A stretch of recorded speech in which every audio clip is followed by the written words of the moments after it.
explosion and the new selection, non-confusion to the nation.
And the new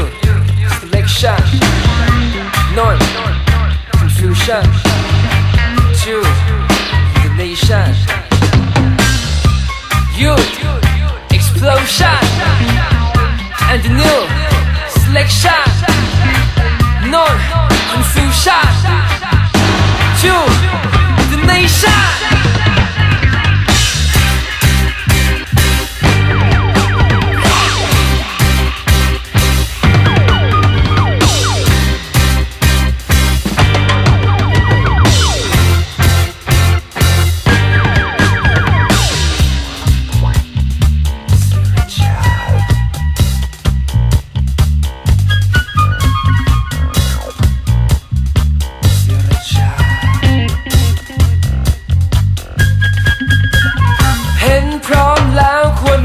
ที่จะระเบิด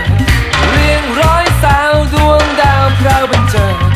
ไว้อันควรชวนกันเข้ามาร่วมเธออยากจะบอกว่าไม่ใช่การหลอกลวง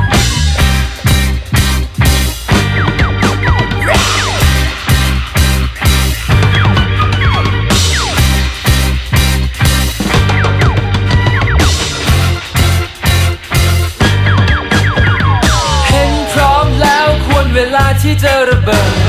เรียงร้อยสาวดวงดาวพราวบันเจิด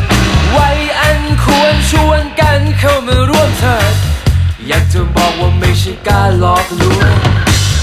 อยากจะบอกว่าฉันอ่อนโยนเหลือเกินอยากจะบอกว่าฉันล่องลอยเหลือเกินอยากจะบอกว่าฉันรู้บ้าเธอ